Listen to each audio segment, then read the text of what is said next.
줄어들긴 했어요. 이게 저도 안테나가 꽤 많아가지고 여기저기서 막 이런저런 얘기들이 들어오는데 요새 불법 하도급 얘기는 많이 줄어든 것 같긴 합니다. 이게 체감적으로 좀 줄어든 게 예를 들면 뭐라 그럽니까? 스미싱이라고 그러나? 스팸? 아니, 예. 전화 사기? 예. 보이스피싱. 보이스피싱. 예. 그 한글말로 하면 좀 안 돼요, 그거? 하여튼 전화 사기, 통신 사기 이 전화가 많이 줄어든 것 같고. 예, 그 초국가 그 범죄단 만든 지 네, 아니 단속반 만든 데로 확 줄었습니다. 불법 하도급 건설 현장 얘기도 보니까 많이 줄어든 것 같기는 합니다. 어쨌든 성과를 내고 있는 것 같아요. 나중에 한번 이런 것도 국민들한테 좀 알릴 필요가 있거든요. 그냥 우리가 열심히 잘하는 것도 뭐 기본으로 중요한데 정부와 공직자들에 대한 불평 불만이 대체 뭘 하고 있는 거야? 우리의 삶에는 어떤 혜택이 있어? 라는 게 있어요. 근데 좋아지는 건 잘 느낌이 안 납니다, 원래. 나빠지는 건 바로 체감이 오는데 좋아지는 거는 느낌이 안 오거든요. 물론 한참 지난 다음에 어느 순간에 그러네? 이렇게 깨달을 수 있지만 그 사이에 억울하게 공무원들이 열심히 일하고도 평가 못 받는 문제가 있으니까 이런 성과들은 홍보를 좀 잘하시는 게 중요할 것 같아요. 건설 사고도 많이 줄었습니다. 그러니까 산업재해사고 많이 줄었어요. 예, 많이 줄었습니다. 많이 줄었어요. 그 노동부 칭찬하려고 그랬더니 건설업 분야에서는 많이 줄었습니다. 그 국토부도 고생하셨습니다. 엎드려 절 받으시는데 고생하셨어요. 행복청은 뭐 다른 일들은 내가 잘 모르겠는데 행복청은 대통령 집무실 설계 문제 때문에 약간 좀 그래요, 그죠? 네.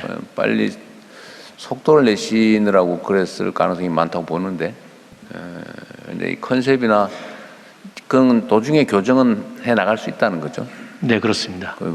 지연되지 않고 충분히 컨셉이나 아니면 국민들의 의견이나 전문가들의 의견을 반영해서 진행하는데 무리가 없다라고 할 수 있습니까?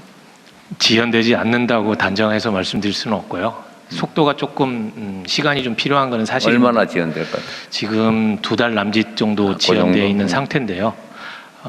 가급적이면은 시공 과정에서 공기를 줄이려고 하는 것보다는 설계 과정에서 줄이는 것이 그걸 보완을 그러니까 다시 하는 게 아니고 현재 상태를 진행하면서 보완해서 바꿔 나가면 된다면서요? 그렇습니다.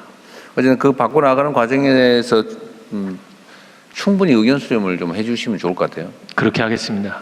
이게 국가건축위원회라고 하는 대통령 직속에 국가건축에 대한 전문위원회가 있는데 거기 의견도 안 물어봤다고 하더라고요. 그때 보니까. 들어봤습니다. 네, 근데 그 후에는 들어봤겠죠. 네, 어쨌든 의견 수렴을 좀 잘하십시오. 이게 그렇게 하겠습니다. 잠깐 쓰고 말 게 아니고 또 다시 지을 수 있는 것도 아니고 앞으로 청와대의 존속기간, 현 청와대의 존속기간 그 이상으로 존속할 가능성이 많잖아요. 그러니까 이게 영원히 남을 건축물이다. 그런 걸 고려해서 합시다. 우리 국격에 맞고 네. 국민들한테 자긍심을 심어줄 수 있는 그런 대표적인 건축물이 될 수 있도록 노력하겠습니다. 그래야 되겠죠. 자, 새만금 청장님. 네, 고생 많습니다. 지금 몇 달 됐어요? 2달 됐습니다. 2달 됐어요? 업무 파악은 충분히 하셨겠네요? 네, 열심히 하고 있습니다. 이 새만금 투자와 새만금 사업 정리하는 문제. 네. 새만금의 정리 방향은 정했어요? 네, 일단 가장 큰 것이 그 50년까지 면적을 되게 많이 한 거를 35년까지 해서 한 매립 면적을 30% 정도 줄이는 걸로 앞으로도 10년 동안 매립을 계속해야 돼요? 네, 그렇습니다. 그래서 공공주도로 해서 하기 때문에 실행력이 있는 계획으로 지금 만들고 있습니다. 거기 예산 얼마 드는데? 지금은 22조 8천억인데요. 그 11년 기준으로 22조 4천억 정도로 지금 변경하는 걸로 하고 있습니다. 앞으로도 22조를 더 들여서 10년 동안. 지금까지 투입된 건 9조 9천억이 되겠습니다. 11년 기준으로. 12조 좀 넘게 13조를 더 넣어서 10년 동안 더 매립한다? 사업비에는 그 용지 매립비도 있는데요. 네. 기반시설 투입비도 있고 수질 개선도 있기 때문에 용지 매립비는 한 12조 정도에서 한 4조 정도 좀 줄 겁니다. 한 2조 정도 좀 줄 겁니다. 용지 매립비는. 저기 면적을 대폭 줄이고 산업단지용으로 뚜렷한 목적을 가지고 그렇게 이제 매립을 할 거고요. 그다음에 전부 국고로 하지 않고 개발 공사를 하고 외부 채권을 발행하고 그런 방식으로 기존과는 다른 방식으로 지금 고민을 하고 있습니다. 자, 요즘 새만금 얘기는 그 희망 거의 제가 보기에는 지금 30년 됐어요. 그 시작한 지가? 35년 정도. 35년 됐어요, 벌써. 35년 동안 하겠다 하면서 여기까지 온 거죠. 네, 그렇습니다.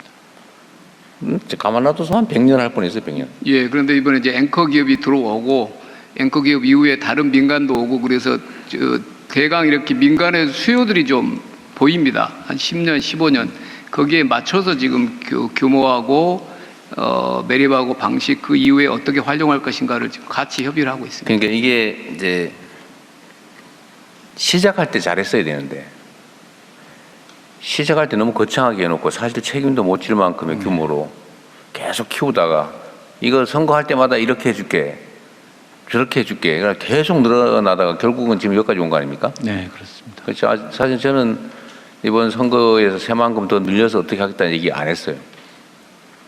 근데 그 이유는 사실은 뭘 안 하려고 한 게 아니고 현실적으로 정리를 해서 현생에 뭔 좀 도움이 돼야지 이런 식으로 계속 한다고 하고 미뤘다가 돈 든다고 또 미루고 또 미루고 하다가 아무것도 못하고 다음 생을 기다려야 될 상황이 되잖아요 지금. 네. 이게 대한민국에서 제일 오래 지연된 사업 아닙니까? 그래도 저기 30년간 이렇게 끝이 안 보이다가요. 작년에 대통령께서 딱 끝이 목표가 딱 이제 정해졌습니다. 그러니까 이제는 좀 그거를 적정한 선에서 정리를 하고 실제 투자를 해야 되지 않냐. 네, 그런 쪽으로 합니다. 네, 그게 지금까지 거기 들어간 돈을 차라리 전북이 다른 산업 투자나 뭐 이런 데다 투자했으면 훨씬 더 낫지 않았을까 싶어요. 물론 뭐 그때 판단이 지금 다를 수 있지만 그래서 지금부터라도 실용적으로 접근을 좀 하면 좋겠다 이 말이에요. 네, 그렇게 하겠습니다. 그래서 그것도 어떻게 할지도 빨리 정리를 확정을 해야 되겠죠. 이제 논의를 하고 있습니다. 필요한 부분을 축소하고 버릴 거 과감하게 버리고 예. 바꿀 거 바꾸고 딱 적정한 선에서 닫고 그 내용이 있는 투자를 해야죠. 예를 들면 현대차 로봇 공장을 만들든지 아니면 거기에 관련된 기업들을 뭐 유치하든지 거기에 주력해야 될 것 같다는 생각이 듭니다. 그리고 또 한 가지는 이런 게 있는데 사실 현대차의 그 투자 내역이 사실 엄청난 대규모예요, 그죠?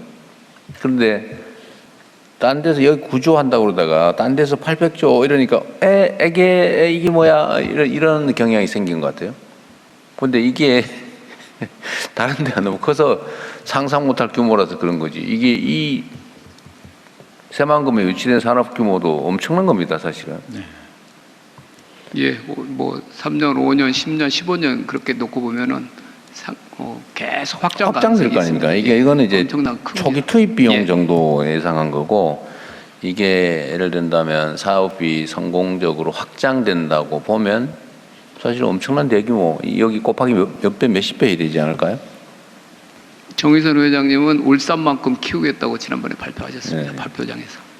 근데 이게 금액이 이제 초기 투자를 근데 구조하다 보니까 그때는 커 보였는데 지금 뭐 딴 데는 뭐 몇백적으로 4천적으로 이러니까 처음 발표하실 때는 아마 로봇 파운드리 관련된 부분이나 이런 이제 큰 사업 계획들이 발표가 아니고 그때 들었을 때만 해도 모두 다 놀랐던 금액인데 뒤에 이제 정말 숫자가 몇백조가 되면서 작아 보이지만 지금도 저는 엄청 큰 사업이고 이게 로봇 파운드리까지 가고 전체 연결되면 정말 여기서 실증할 수 있는 것들도 굉장히 많을 거란 생각합니다.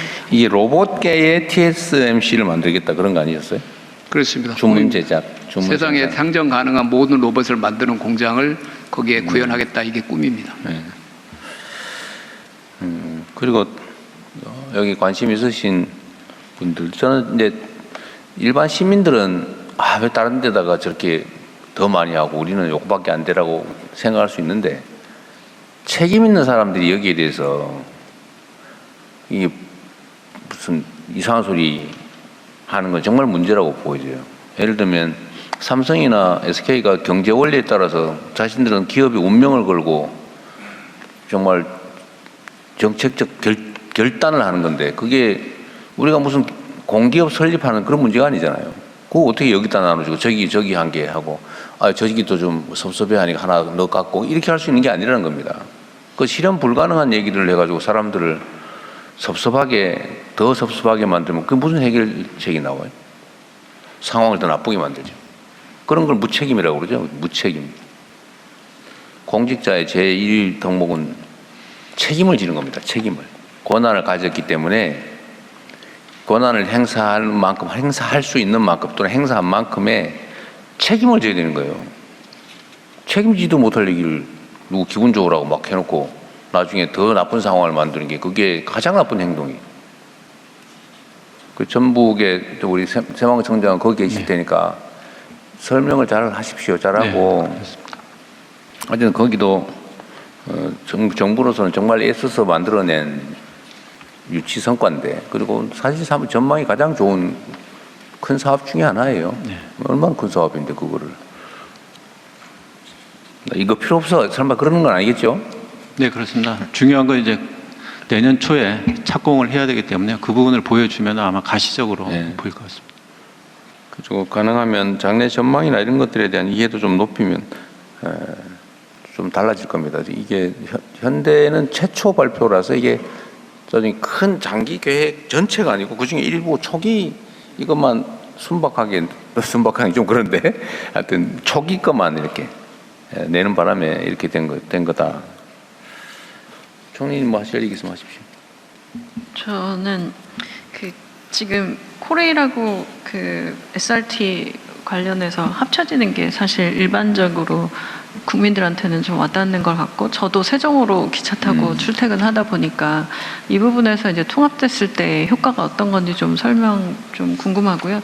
그리고 앱을 통합하는 과정 속에 있어서 훨씬 더 편의성은 좋아질 거라고 보입니다. 그리고 기차 타고 다니면서 제가 느낀 건 정말 차 안에 외국인 분들이 진짜 많으셨습니다. 그래서 제가 탔을 때 전체가 외국인인 경우도 많았고 그렇다면 이분들은 이거를 어떻게 앱을 쓰고 있으신지 제가 유럽에 있을 때는 정말 앱이 잘 돼 있어서 사실 외국인들도 제일 잘 쓰게 돼 있고 관광하고도 물려있는 부분들인 것 같은데 이런 이 부분에 대한 편의성 이런 계획들은 있으신지 궁금합니다. 예. 현재 코레일과 SR 통합 문제에 있어서는 9월 통합을 목표로 해서 8월에 실제 이제 예약을 해야 되기 때문에 통합 앱 시장은 8월부터 시작하게 됩니다. 그래서 차질 없이 진행될 수 있도록 그렇게 진행하겠고요. 그다음에 외국인이 쓸 수 있는 앱 문제도 어쨌든 더 발전시켜 나갈 과제로 보고 있고 진행을 좀 하고. 지금 현재 앱은 그러면 지금 외국인용 앱은 만들어져 있는 거예요? 현재 그건 제가 안 그러니까 만들어서 담당해서 알고 있는데요. 얘기 한번 해보십시오. 확인이 좀 아는 사람. 필요한데요. 현황이 어떤지 앞으로 어떻게 할 건지. 네, 지금 현재 외국인들도 KTX에 대해서 예매를 하고 있고요. 다만 외국인들이 이제 1개월까지밖에 예매를 하고 없어서 2개월로 확대하는 것을 10월까지 추진하려고 하고 있습니다. 외국인용 앱이 있냐 없냐 물어봤는데 나중에 알려주세요. 예, 확인해서 나중에 보고 드리겠습니다. 현재는 외국인용 앱은 없습니다. 근데 네. 다만 지금 그거 물어본 확대해 거잖아요. 나가는 게 필요할 것 같고요. 거기 가는데 너무 오래 걸렸어요. 네. 물어본 게 그 내용이었는데 네. 그 대답이 나오는데 너무 오래 걸린다고요. 코레일 사장님 말씀드리겠습니다. 네, 있냐 없냐 하면 되지 뭐. 현재 외국인을 위한 전용 앱은 여기 있습니다. 네. 외국인을 위한 전용 앱은 없지만 각 역에 AI 통 번역기를 배치를 하고 있습니다. 그리고 외국인. 실제로 외국인들을 위해서 티켓의 현지 판매 채널을 이용을 하고 있습니다. 그래서 약 네. 95만 명이 사용하고 있습니다. 알겠습니다. 어쨌든 없다는 거고요. 근데 사실은 국내 내국인용 앱을 다른 언어로 바꾸는 건 사실은 조금만 신경 쓰면 될 일이 요즘 세상에는. 네. 옛날처럼 이렇게 입력 안 해도 되잖아요. 네. 네. 그것도 역시 인공지능을 활용해서 만들면 전환하면 순식간에 할 수 있죠. 약간 예. 수정되는 것만 수정만 하면 될 테고. 근데 이게 나온 김에 올해 외국인들 KTX 고속철 이용이 54%가 늘었습니다. 외국인 승객이. 관광객이 그만큼 늘어서 그다음에 또 지방을 찾아다니니까 근데 앞으로 이거는 관광 전략이 더 본격화되면 더 폭발적으로 늘 수가 있습니다.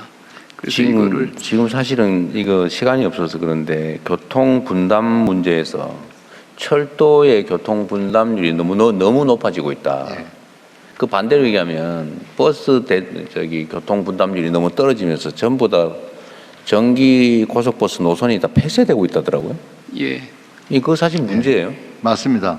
그게 이유가 철도 요금이 너무 싸서 그렇다. 그냥 버스 타는 것보다 철도가 훨씬 더 싸고 편하고 빠르다. 네. 이러다 보니까 이 고속버스가 다 사라져 버리는데 그건 구조적으로는 문제인 것 같긴 합니다. 고민을 한번 해봐야 돼요. 네. 그 외국인들 관광객이 늘어나는 거는 지금 대한민국의 관광객 전체가 늘어나고 있고 그 중에서 지방으로 가는 게 또 늘어나고 그래서 지방으로 가는 교통 수요가 따따블로 늘어나서 실제로 앞으로는 이게 우리 내국인들이 오히려 이 표를 사기 어렵다는 그런 이제 불만들이 그런 나올 문제가 정도니까 철도 전체적인 이 수용이 사실 수요가 훨씬 빨리 늘 수 있어서 우리 계획이 그걸 따라가는지 공항은 어떨지 그런 것도 저는 이게 그 버스 그냥 고속버스가 지금 사라지는 문제도 사실 국토부에서 복합적으로 고민해야 될 문제 같습니다. 예. 자, 그다음에 우리 저기 참관단들 요 문제가